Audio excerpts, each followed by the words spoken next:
Welcome to the Evolve Beyond Limits podcast. I'm your host, Stacy Gissal. This podcast is dedicated to helping you create a life that sets your soul on fire. I believe that is truly possible for everybody, but you have to be willing to do a few things. You have to be willing to let go of your past conditioning. You have to be willing to break free from societal norms. And you have to be willing to get really curious about your life and how you can start to look at it differently. Each week, we will hear stories from people who have done exactly this. People who chose to disrupt the life path they were on, go against the grain, and share the lessons and perspective shifts they had to make along the way. Every episode is committed to not only inspiring you and connecting you with other amazing humans, but actually giving you the tools you need to use this information in your own life so that you continue to evolve and reconnect with your highest self. Are you ready? Let's have some fun. Welcome to another episode of the Evolve Beyond Limits podcast. I am so excited to share with you Bethany Reyes today. And before I even get into telling you a little bit more about Bethany, I just want to thank you for being here. Like from the bottom of my heart, I do not take it lightly that you are willing to spend an hour of your day with myself and the guests that we have on here. And I am just so grateful. So let's dive in. Bethany worked as a clinical social worker for many years before she transitioned her life into real estate. And as a former single mother, Bethany had to make a brave choice that turned her life around at the age of 33. Now she actually sits in the top 1% of realtors nationwide, and Bethany has overcome so many obstacles, including PTSD.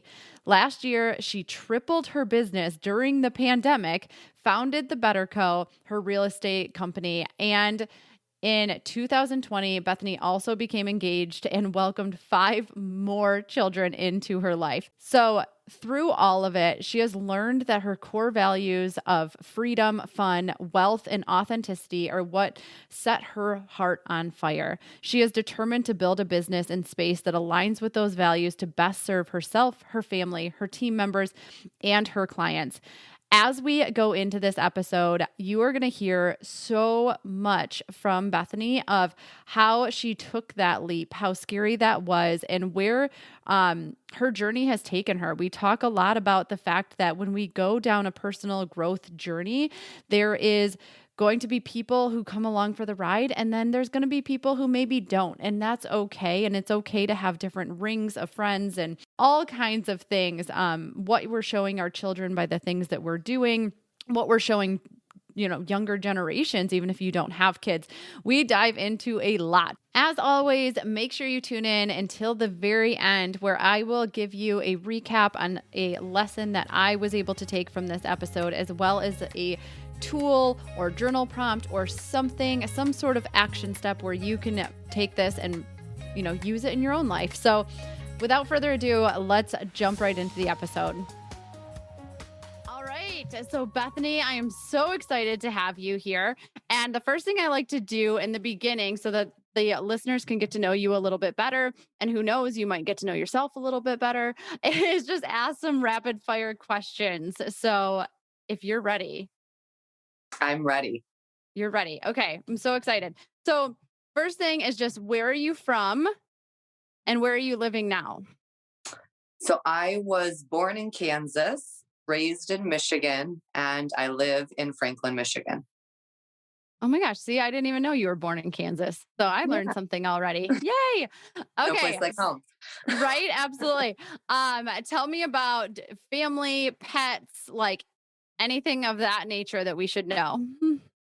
So I have 6 kids. I recently became engaged, and my fiance has 5 kids. I have 1, so now I have 6 kids, and we have 2 cats.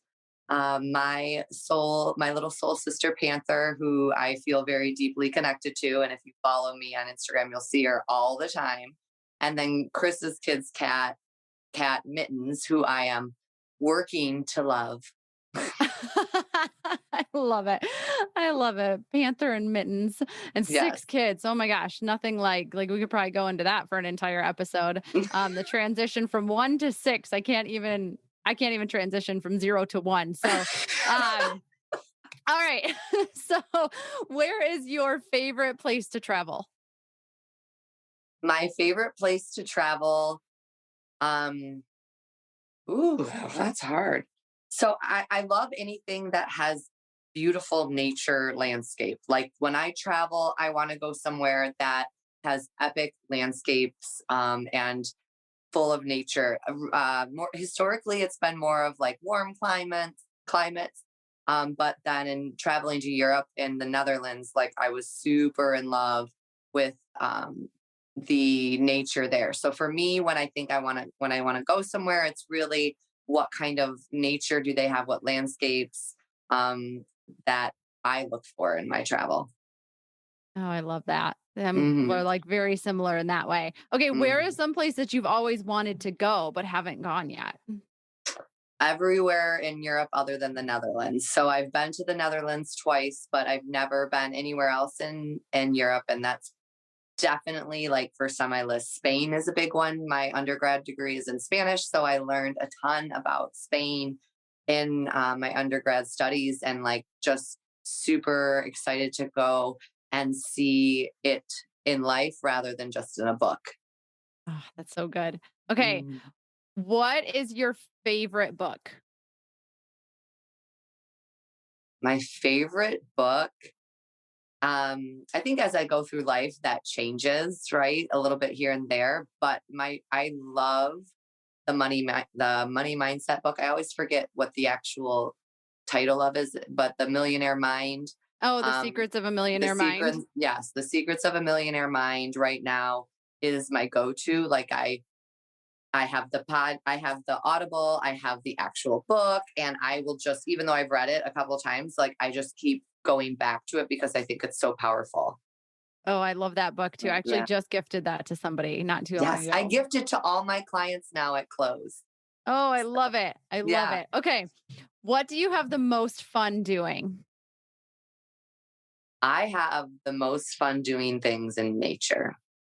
100% something that I've realized, through the trip that we took to Sedona and really connecting with my younger Bethany is I love being in nature. I feel very connected and happy and at peace. The ocean, especially, is something special for me. That's Yeah. awesome. And you kind of led into my next question, which is what was one of your favorite things to do as a kid? As a kid, one of my favorite things to do was to go outside and just imagine. Like I would turn things into other things. So we had a tree that was a spaceship. We had, um, hammocks and things that would be different things. Like we would go outside and we would make our reality. Wherever we wanted to go, wherever we wanted to be, playing pretend was my absolute favorite thing to do, which is ironically so much more of what I'm trying to do now. So it's definitely playing pretend, whatever I decide I want to be, just being that. Oh, that's such a good life lesson right there. We could just I end know. things right there. Like I such know. a I good. like that just actually kind of clicked full circle in my head. I was like, oh, that's why I can just pretend and become whoever I want anytime. Because that's who I was when I was little. Yeah, So and everybody has that possibility. It's just a matter of like if right. we can, and I love to ask that question because that like reconnection with that inner child is like so important. And I think a lot of Mhm. times we think about the trauma that comes from inner child and Yeah. like the work that comes from that. But there's actually a really special place. Like our inner child is always with us. And there is another way to tap into that as well. You have to heal through things, but we can also use that as just like to Yeah. incorporate for that fun and that play and that imagination that as we're like taught to let go of as we become adults, which is so interesting. Kind of like recess. I hate the fact that Yeah. we give up recess. Like that should Right. be the first thing that we do. Absolutely. Adult Absolutely. recess. Yes. Yes. Yes. So Yes. I really want to dive into just talking more about your story because you have such an amazing story and people just learned a lot about you. But I want people to kind of know where our relationship started. And um, Bethany and I go back, like essentially we met in the CrossFit days. I like to call it way back in the CrossFit days for me because I've kind of I've given it up for a little while, but the universe bringing us together is something that like I am beyond grateful for because I have no doubt that we are soul sisters and we're both like light workers in our unique way. So something that you one time said to me that was really, really powerful was that you really never know where life is going to take you, but it's really fun to see who comes along on the ride with you. And I think that it's a really powerful thing that you said because often we are terrified of losing people along the way, especially if you're on this growth journey. But you found such a beautiful way to turn that around. And I think that like more people are dying to know how to make that perspective shift. So, can you tell us a little bit more about that?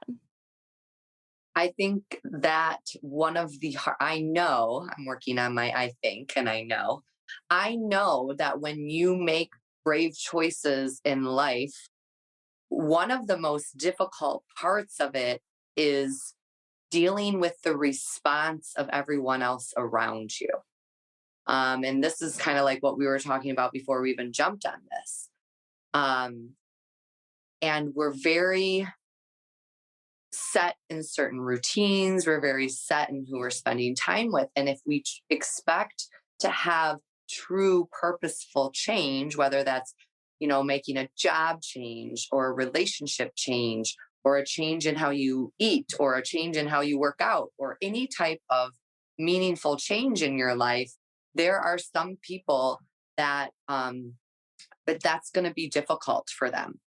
And what I learned through that process is number one, I always invite people to come along if they want to. If there's somebody that I value their relationship in my life, I invite them along because I think people oftentimes need an invitation, whether it's our partners or it's our friends, and letting them know I'm going to be on this path. You are welcome to join. And that's I one of the things that has helped me in discovering, who comes along and who doesn't, because the choice is in their hands. It's not necessarily in my hands.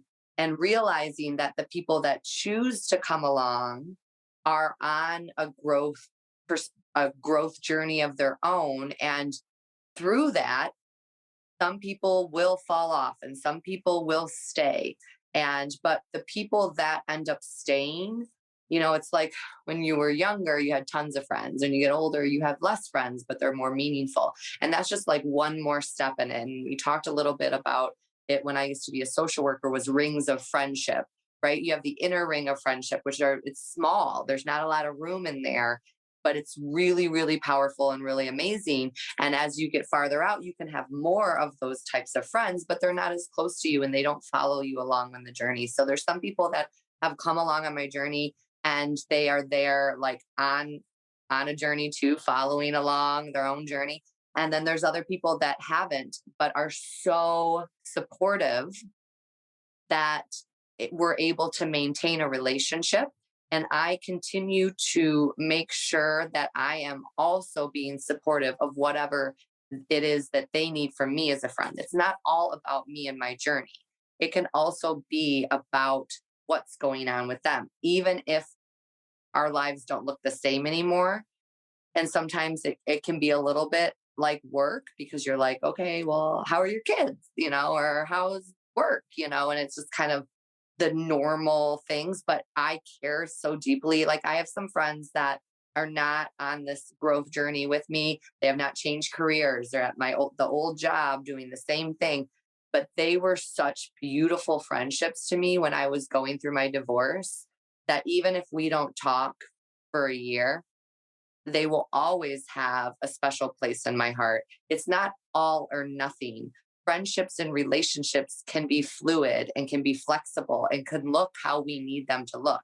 They don't have to look how we've been taught that they have to look.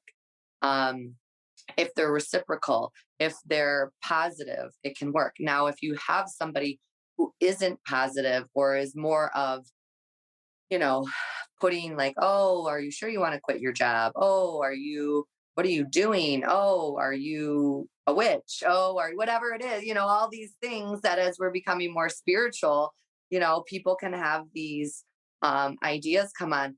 Those are people that I decide to no longer put my energy towards. I wish them the best and I love them from afar, but I ultimately love myself first, and my worth is there all the time first.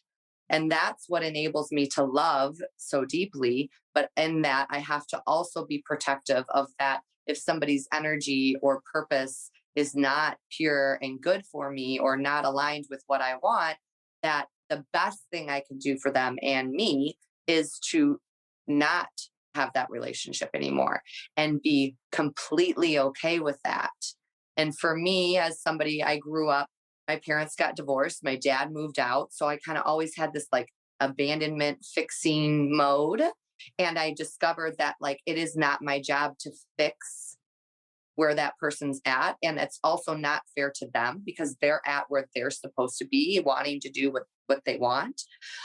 Loving somebody isn't dragging them along. Loving somebody isn't accepting poor behavior or energy from them. Like loving them sometimes means that you love them from afar.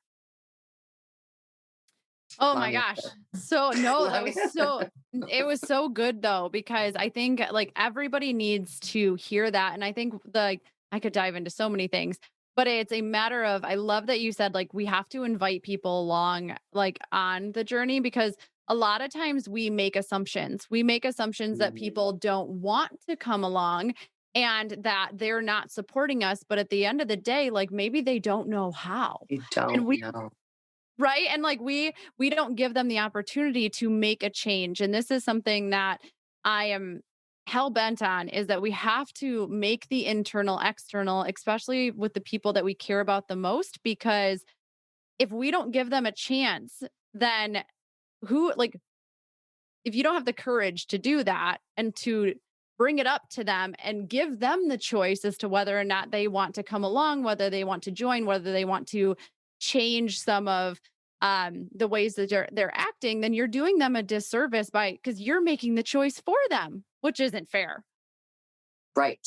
And I think about scenarios where as women, we assume men know things and they have no clue. They have no clue. It's the same in every relationship, right? Like it's our job to be vocal. It's our job to be expressive. It's our job to pay attention to all of these things and to be clear because I can somebody else also could read and say, oh, like she doesn't want me on her journey with her. And especially if they're in a spot where they're struggling and they're actually, all they need is a hand, like, let's go, like, yeah, like I'm not going to drag you. And this is going to be your own journey also. But like, if you really want to know what I'm doing, if you really want to know what's going on with me and like the books I'm reading and the things I'm doing because you're really excited about it, or you're going to be on this other path and I'm going to support you in that, then great. But like, we can't make that assumption, right? Like the Four Agreements book. That's why I love that book is like, make no assumptions. And like, that's such a powerful in everything we do in business and relationships and everything is being clear. Like today I had a conversation with my fiance and I was like on a Zoom call and it was like an important thing. I'm in real estate and it was an important thing about getting sued. And I was like, oh my God, I gotta listen. And my fiance walked in and he started talking to me about this like real existential thing for our kids. And I was like, oh my God, oh my God. And so I was like, at the end, I said, well, I really want to have this conversation. You know that I care and that I want to hear you. And he's like, I don't know. And I was like, ooh. So then when I got off the call, I went back and I said, it's really important that you're heard. It's really important that you have my full attention. And I want to give that to you. I wasn't able to do that because I was in Zoom call and you probably didn't realize I'm on Zoom calls all the time that are not important. So I'm like, yeah, talk away, but I want you to know, like, I have time here, no phone, whatever. Here I am. And like, this is a man that I love. And this is a relationship that's a really healthy relationship. And I still had to open up the space and invite him into it. And so I think it's like, it's so important. Like you could have girlfriends, you could have a partner who just maybe doesn't think that they're worthy enough, or they're dealing with the issues that they have. And and maybe you invite them and they're like, no. And then maybe 6 months down the road, they're like, okay, what was that book? Okay, what was this? Okay, people sometimes, a lot of times, and I think, Stacy, this is true for you too, is like you see a transformation in someone. Like I see that when I look at Stacy now, her eyes are lit up like all kinds of Christmas lights, like her face is glowing. I'm like, what are you doing, girl? Like you got some like new retinol. What's going on over there? Like, and it's like, no, like this is this journey that she's on, and this work that she's doing, and this beautiful transformation. And so sometimes people have to see the transformation to be like, okay, I'll give that a shot, like, because it worked so well for you. Yeah, and I think it's so important to realize that, like, we do have to show people the way sometimes, and that doesn't mean that they have to do it the exact same way that we did it, and that's a whole lesson I had to Right. learn. Right. But going back to, a couple things is that you kind of talked about, but we have to realize that if we're not willing to have the courageous conversations with people, that yes, they might be a little bit uncomfortable in the moment, but like I have never had a conversation that I have gone in, and this is like always my first thing. Can you go into a conversation from a heart-centered place? If the answer Mhm. is no, you have no right to have that conversation yet until you Right. have figured it out within yourself. And if the answer is yes, then like you're going to do so much disservice by not having it. And so, because when we allow people to keep doing the things that they're doing just because we are nervous about having the conversation, we're enabling them to keep treating us a certain way, to keep treating the people around them a certain way, Mhm. to keep this unfortunate energetic about them that's going to end up causing disease in their life in some way or another. But you're enabling them to do that. And again, like it's not a fair thing. It's not a fair. And I love what you said about I- you can't sometimes the most loving thing you can do is let somebody go. And because we loving somebody, you have to be able to love them for exactly who they are right in that moment, and not, and like we can challenge one another to always be like growing into our highest good. But like if you can't love somebody for who they are in that exact moment and assuming that they will never change, like that's really not fair for either one of you. No, Right. it's not. Because you're like, and it's a perfect example is like a relationship, and like a relationship with a romantic partner, like, and that can be transferred to any relationship, like your boss or your friends, like it can be any relationship. But like you have, and this is something as women, I've had to really shift this in my mind is right after I got divorced, a principal, so I used to be a school social worker, and a principal said to me, the best marriage advice I can give you, and she had a great marriage, and she had been married for, I don't know, 40 plus years, something. She said, love the person that you're with exactly how he is.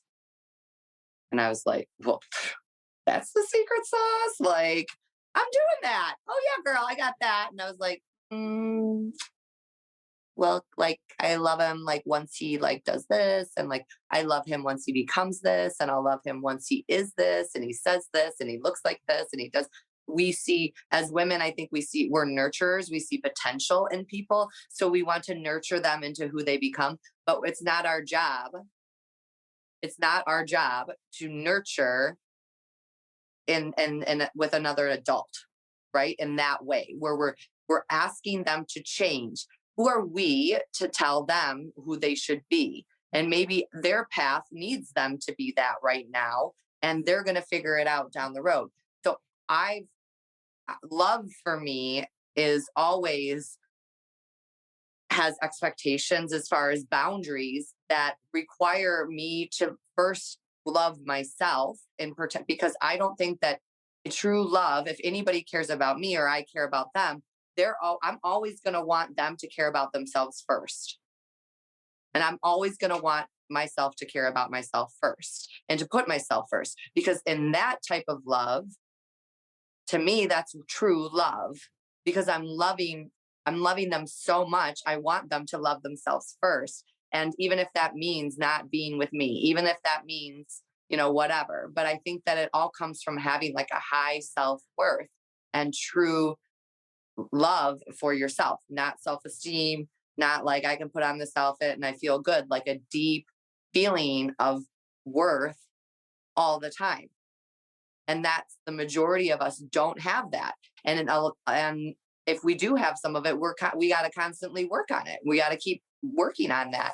But dragging people along, asking people to change, molding people into who we want them to be, isn't loving or honoring the light that they have or the path that they have.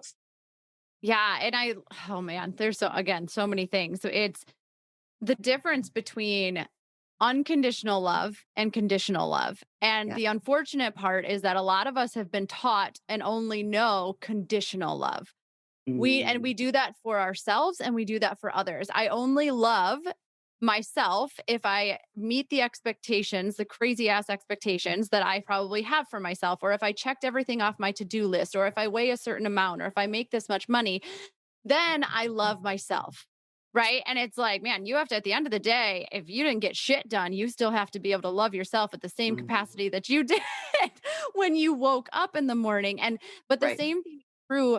And I always like, one of my favorite things is like, you can only love others to the extent at which you love yourself. And it's a very hard thing because we have a lot of conditions on also the people in our life. Like, I love you, but only if you believe the same things that I believe. I love you, Right. but only if you act a certain way. I love you, but only if. And that's not true cosmic love. It is love with condition. And we have to be really careful that we're not loving other people that way, but we usually love ourselves that way. And that's why we love other people that way as well. And like you So said, eloquently put. So eloquently put. Yes.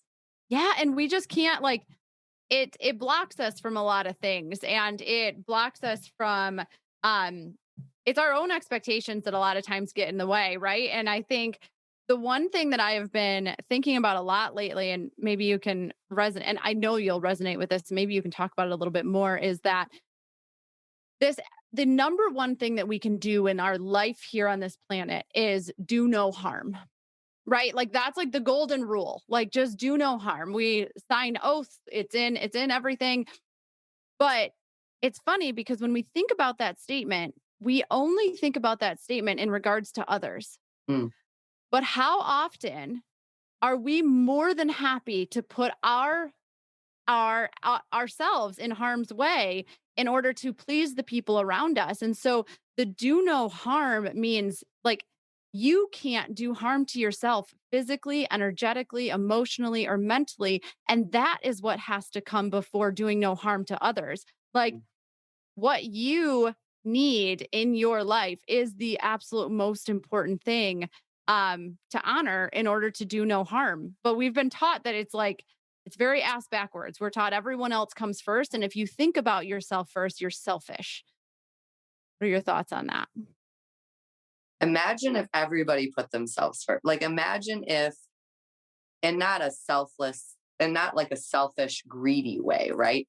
And like a true love way. If we all took care of ourselves, truly took care of ourselves, what would the planet look like? Like that is like mind blowing to me.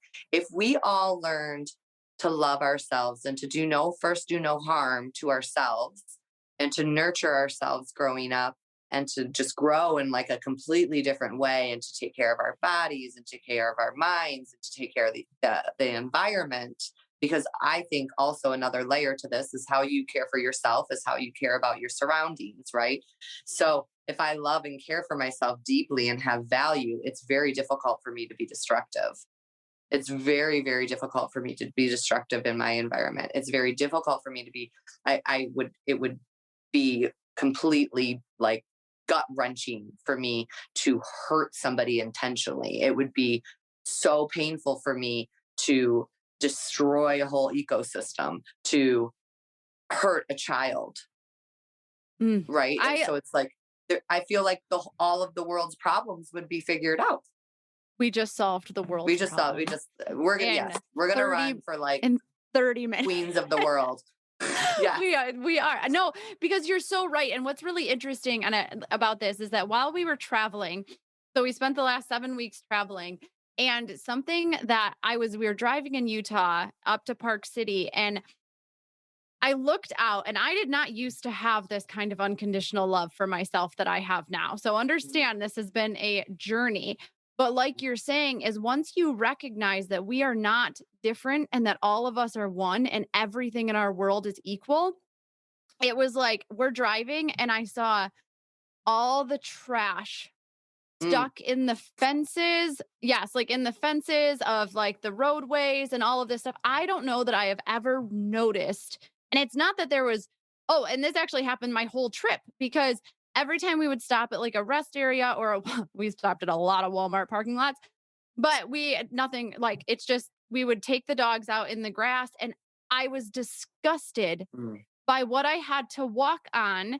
And like, that's what my dogs were going to go take a poop in. It's not like, you know what I mean? But it was like, that's not a natural thing. And like you're saying, once you start to have these revelations and you start to really, truly love yourself deeply, you do recognize that like our world is one. And it's like you said, heart wrenching. I was like, Andrew, this is so sad. Like, I have never noticed that this is what our planet looks like. And it's because people don't give a damn, but that starts from within because they're not taught to, right? I'm not like saying that people mhm. suck. I think that Yeah, I innately, mean, think about if you'll care for yourself in a certain way, and like you're queen, you're the queen or king of your story. You're it. Like it's me for me, and I'm willing to do that to myself.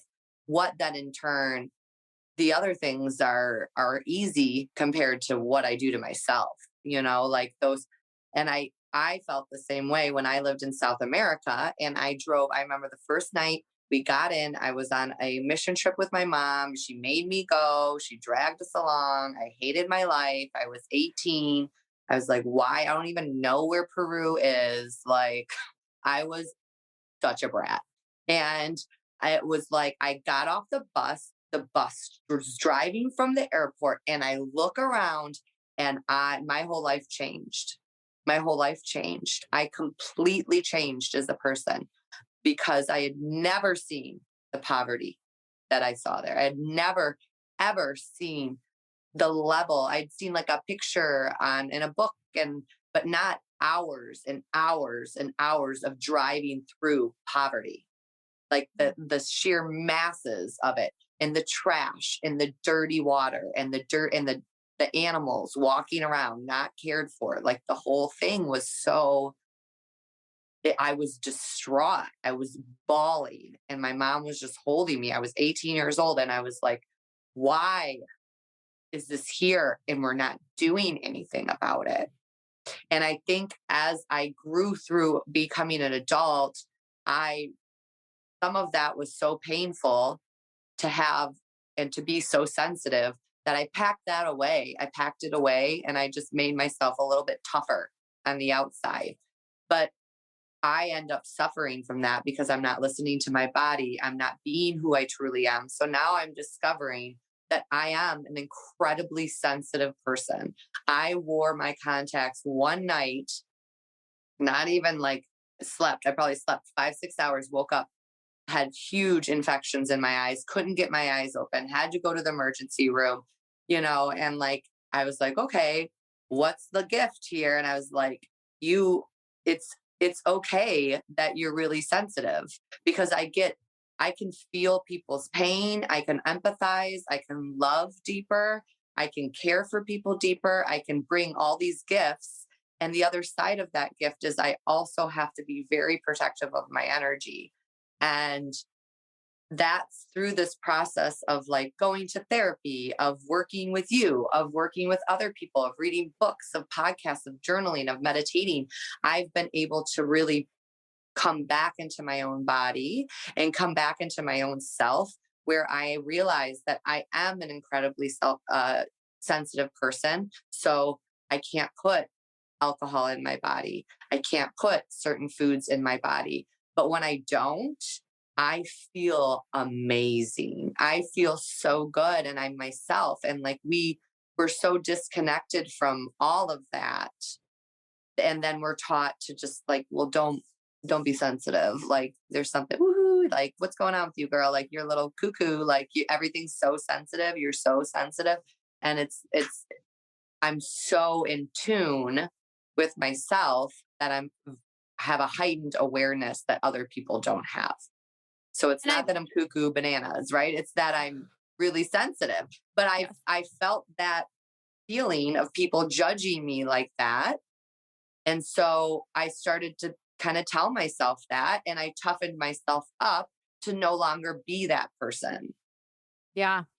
Yeah, and I love that how you put that, because it is like you are very you rewrote that story to I'm super tuned in. And Mm. as women specifically, like men also actually men have this really bad too, is that we do just assume we have to get tougher, and it's actually something Mm. that makes me cringe.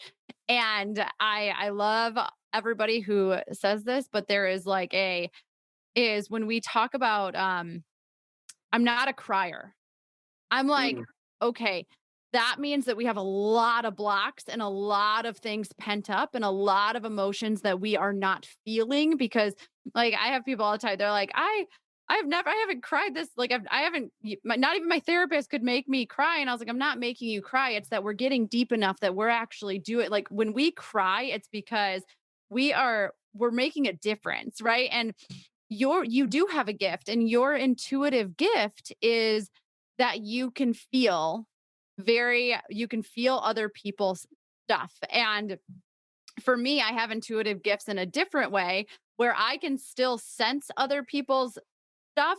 But something that, and like you said, is, and everybody has this a little bit different, is I'm very good at detaching from it. So Mhm. I don't carry around other people's stuff. And that's Mm. what you're learning, is that That's a like, gift. right? Yeah. I know.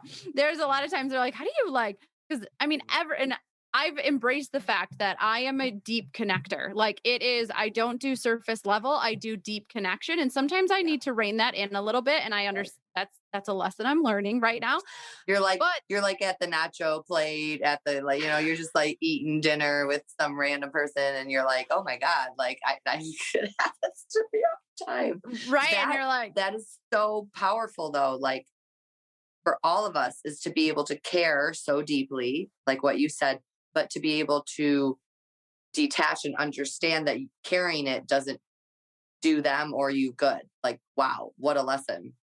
right. And we have to be able to release, like, it's funny, in my last round of EBLA girls, like we say this all the time, but we really need to embrace it, is like not my monkey, not my circus. Like it's not yours. Mm. Like, so you can't carry it around, because like you said, you're not doing yourself any good. And let's go back to the do no harm, right? Like you carrying things around for other people is harming you energetically, spiritually, physically. Like we barely have enough capacity to carry our own stuff.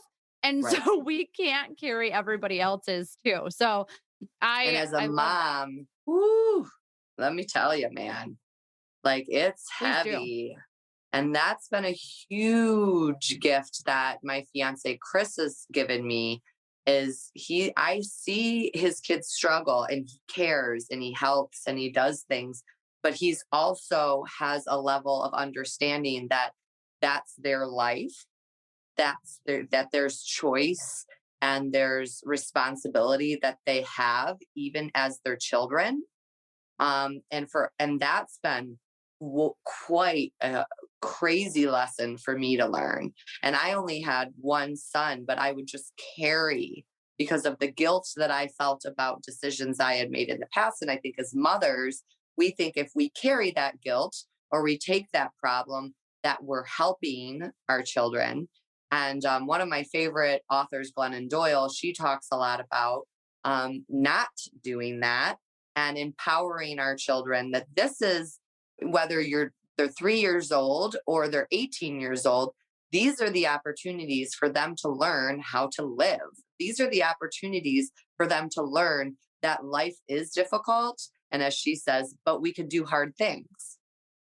And what a powerful lesson to learn. Yeah, life gets hard sometimes. And sometimes some things get hard, but we can do hard things and we're prepared for it. And if we're not, we have each other and we'll work through it. But like that for me is like a whole nother level. Like girlfriends, that's pretty easy for me right now. Like I cleaned that up pretty good. Men got that area cleaned up too. Now we're working on, for me, is really kids. And seeing that, because we want to save them. We want to come in and just save them. But at some point, my son is going to be walking around without me. I mean, he is right now. He's at school right now without me, and I can't be there. So I have to empower him and guide him, but also not carry his stuff around, which is hard. Oh, I can only Hard. imagine. And I always preface this with I do not have children.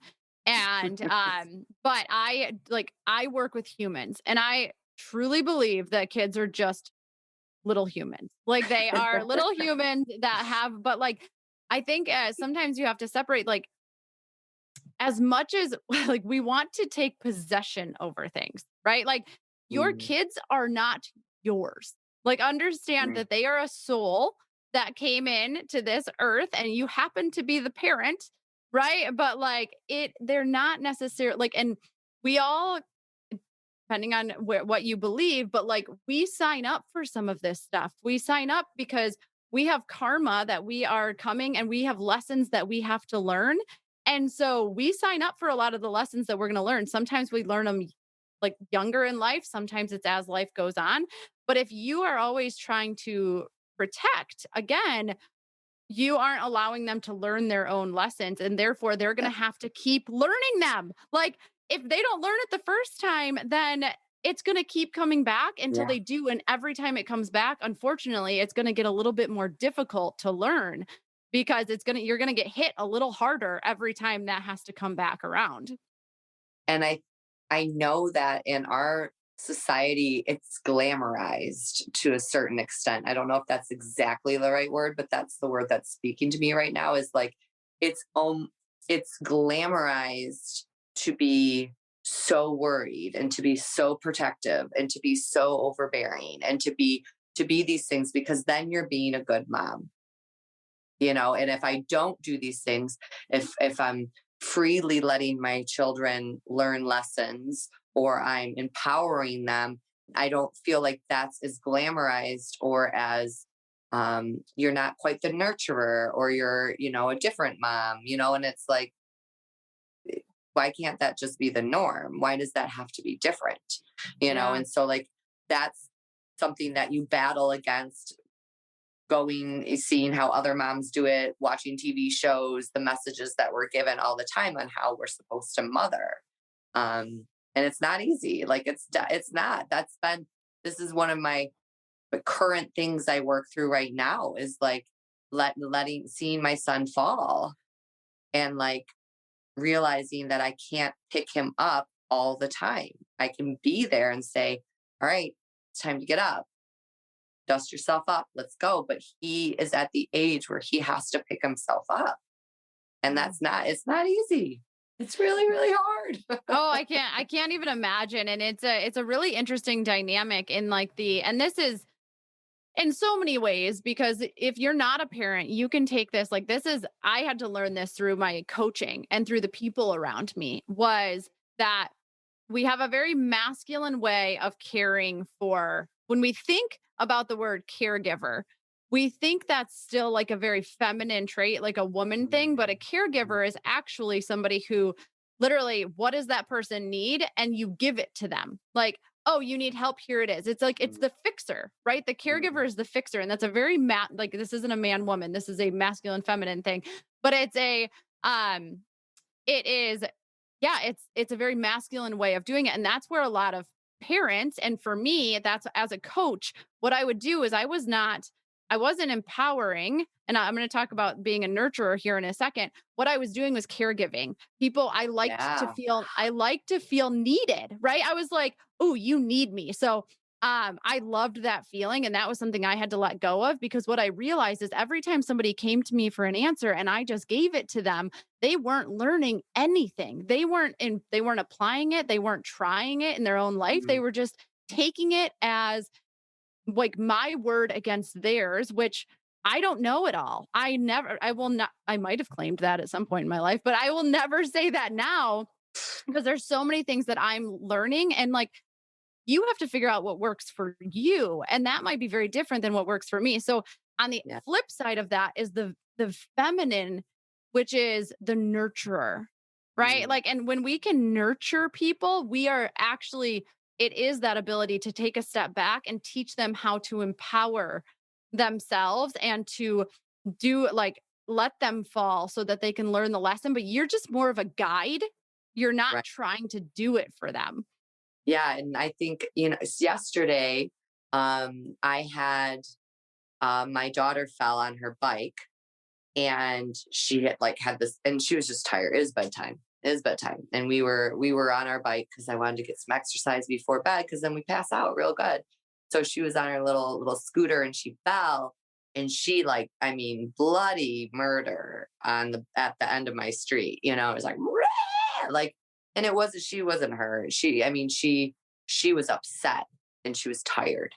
And I'm trying as I grow in my journey to be more conscious of of the words that I say and her listening to her body and her listening to her feelings and not being like, you don't feel some way or you're not feeling some way, but rather, okay, we feel this way. How can we manage that? How can we lean into that almost? And so one of the things that I've been doing with her when she starts to really amp up is I hug her and I take deep breaths with her. And it almost makes me cry to talk about because it's so beautiful. And that's that feminine nurturing that I'm like, we're upset. It didn't feel good. We're going to calm our breath down. We're going to calm our body down. Let's breathe together. And I breathe in with her and I let her feel my chest and I let her hear it and I let her do it because I want her to understand that her breath is so powerful and how powerful breath work has been for me. And the beautiful thing about it is as she goes off into the world and I'm not there, she has that. Mm. And she knows that when her body gets upset and when her mind gets upset or she gets tired and she's upset and not okay, that she can find herself and she can comfort herself and she always will have that.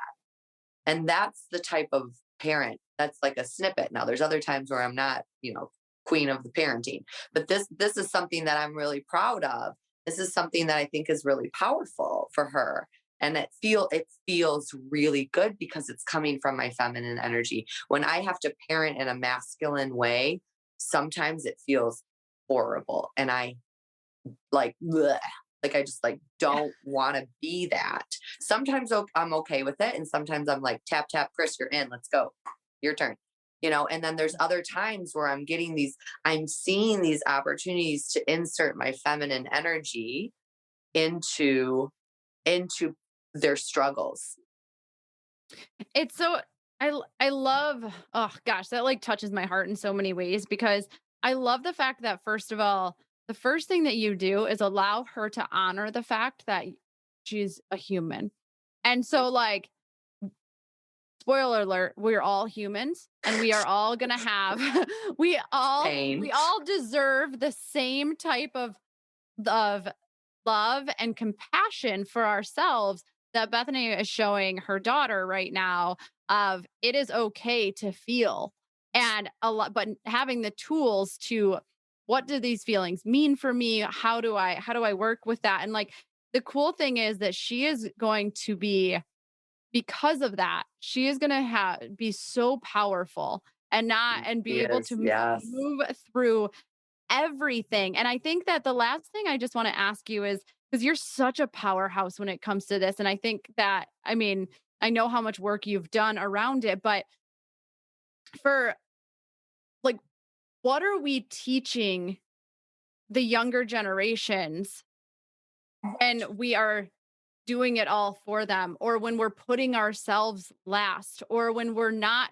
creating boundaries around different things. Like, because I think that this is something that needs to be talked about is you think you're doing them a favor. We think that we're doing younger generations a favor by handing them everything and doing these different things, but like, and putting ourselves last because, well, really what we're teaching them is like, you don't matter, that you're lesser, like you are actually lesser than the next person who needs help instead of looking at each other as equals. Like, I don't know. Where are your thoughts on that? Because I think that Yeah. you do this well. I don't I do this really well, and I think that I know that this is one of those things I'm working on. I know that it's because I've worked at it. I know that I had a strong mother. I also know that she did sacrifice a lot for us. And I know that I didn't want that for her. I didn't want her to ever do to sacrifice for us. Deep down in the loving of my mom, I wanted my mom to be able to go get her hair done. I wanted my mom to have a break from us. I wanted those things for her. And she sacrificed those things for us. And so when I became a mother, my mom did a really great job of empowering me. The first lesson she told me was, when the baby sleeps, you sleep. And I was like, no, when the baby sleeps, I do laundry. I do laundry, I cook, I clean. She said, no, when the baby sleeps, you sleep. And I was like, all right, whatever, I'll try it. Well, thank God. Because if I didn't sleep, if I didn't care for myself, I couldn't do anything else. And I wasn't a good mother, and I wasn't taking care of myself. I wouldn't be able to do all the things that I needed to do as a mother. And I also wasn't doing what I needed to do for myself. Ultimately, we are the lesson for our children. Everything we do and say, they are watching us. They are paying attention. They are not dumb. How we handle when we get upset, how we handle disappointments, how we do everything. It's actually the small stuff in our life that are the biggest lessons for our kids. It's not so much what we say, it's so much what we do. So if I say, well, when you get upset, you should take 3 breaths and count backwards from 10, blah, blah, blah. And then I get upset and I fly off the handle. They don't care what we say. They're watching us. So how you care for yourself is how your child will care for themselves. I am not okay with my son or my daughters or my other sons to put themselves last. And so I have to put myself first to give them that lesson, to show them that. And that's something that I've worked with my fiance with, because he is very much my mother. I discovered my first marriage was my father. My second one will be my mother. And my mom, again, was the sacrificer. And today, he's been working, working, working. He's like, oh, I'm going to go outside and put the soccer net up. I got to get that done today. I said, or it gets done tomorrow and you take a nap. And he was just like, really? I was like, yeah, you're tired. Like, and I've had to point it out to his kid, to all of our kids. Look at your father.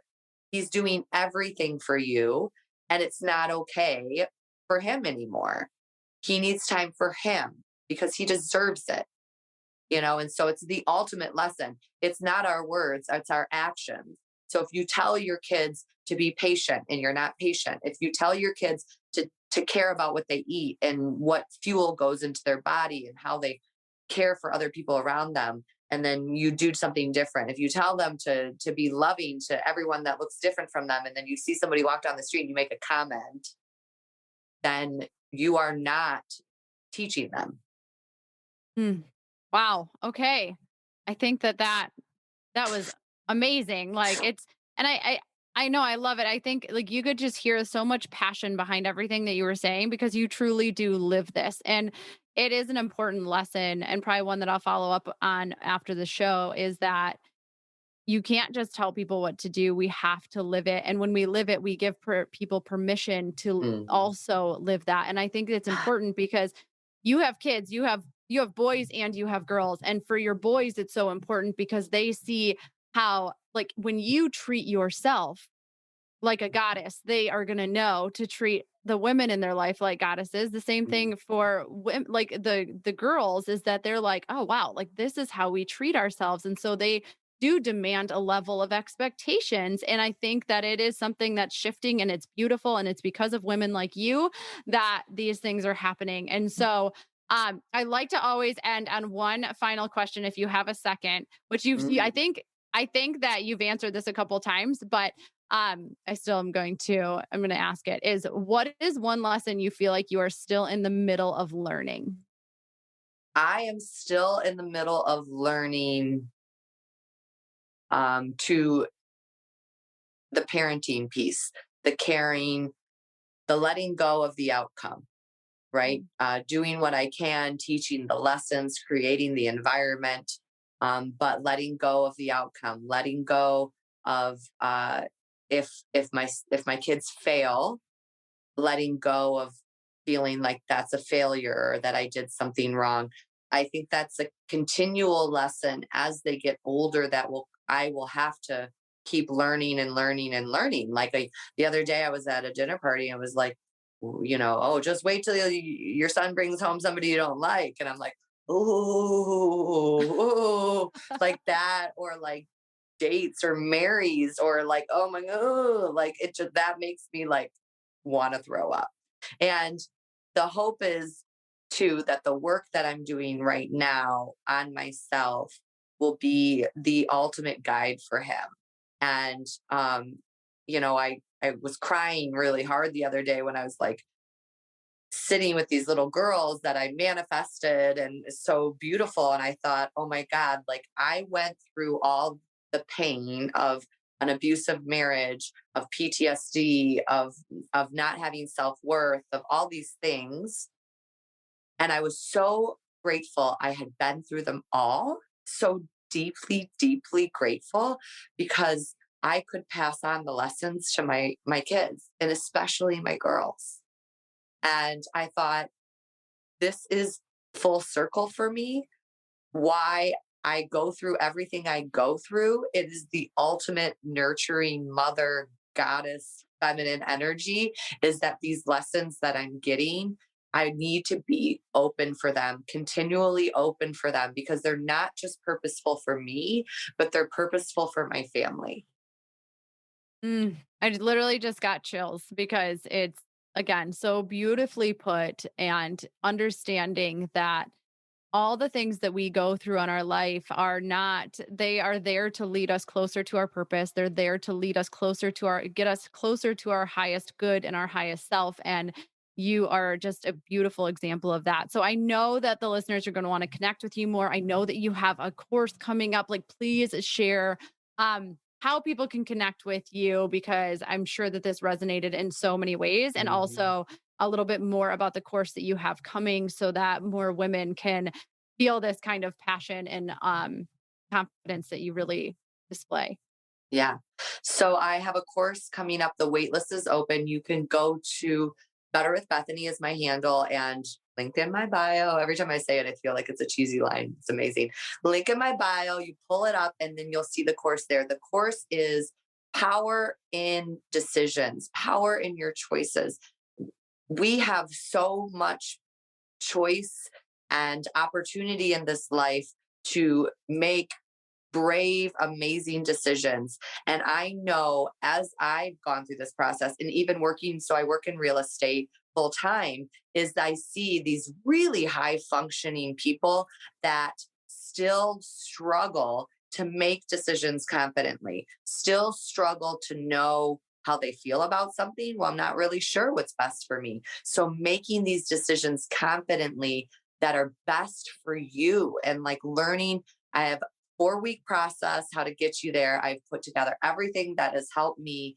Um, and it's going to be starting in a couple weeks. So go, you can join the wait list. And it's really to take power back of your life and be able to make these decisions confidently um, towards meaningful change and to be brave. And the first brave step you have to make is super easy. You just have to put your name on the waiting list. Oh, I love, and the first step is always the hardest. So for anybody It is. listening, the first step is always the most difficult. It's the one that makes you feel like you want to throw up a little bit, and that is really usually an indicator that that's exactly what we need to do. So Bethany, thank you, thank you, thank you. I am so beyond grateful for you coming on here, for your friendship in general, and just for the light that you are shining on the world and giving other people permission to just really live their life fully and on their own terms. It means the world. So I love you and I appreciate you more than anything. I love you and appreciate you too. Mwah. Wow. Okay. I feel like I start every single one of the post episodes with wow.